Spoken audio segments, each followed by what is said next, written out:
you know, Minnesota, for example, I think it was Minneapolis, after the George Floyd murder and the riots, I think there was a movement to expand a lot of the police, and they did. I think a lot of the police were let go, or somehow the police force was a lesser force than it was. And what happened was, of course, crime went up in certain areas. No, it's the opposite.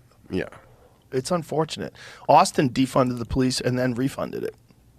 And refunded it by far more than they defunded it. Because they just course corrected. They went, okay, this is not working. We have to do something to fix it, which makes me very happy. Because I was really shocked that they wanted to do that. Because there's a lot of crime. And where my club is on 6th Street, that's a wild place. 6th Street gets wild.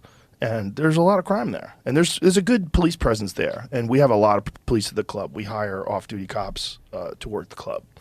And a lot of security. We want to make it as safe as possible. But the streets in the city, like, you know, from pandemic on, it's not good. You know, it's sketchy. And I'm glad they recognized it and did something.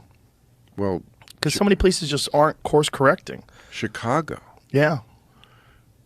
I mean, not just the places where, I mean, murders have been happening way out of control in Chicago among the African-American community for far too long and not really reported same in the way that they should be. It's amazing how black lives don't seem to matter when they're taken by black lives. But, I mean, now Chicago, my friends who live there say it's not safe anywhere. Yeah, it's very sketchy, very sketchy. And that's Chicago.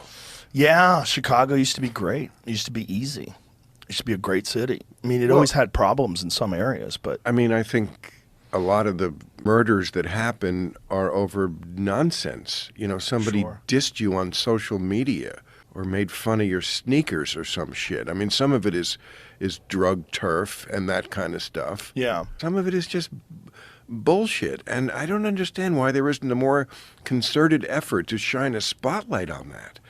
And where are the leaders of the community? The people who, among those young African-American men, because that's who's killing each other, young African-American men, to say, cut it out. What the fuck are you doing killing each other? If there was a concerted effort by people in the music industry, people in sports who they look up to, wouldn't that have an effect? I don't know. You know, at this point, worth a try? Worth a try, sure. Worth something. I mean, something needs to be done. I'm not the guy to figure out what needs to be done, but something needs to be done. It should have been done a long time ago. I don't know what that answer is, but no answer is not the answer. And continuing the same policies that got you in the same problems and just defunding the police officers and making things far worse and then not course correcting, that's not the answer either. Right.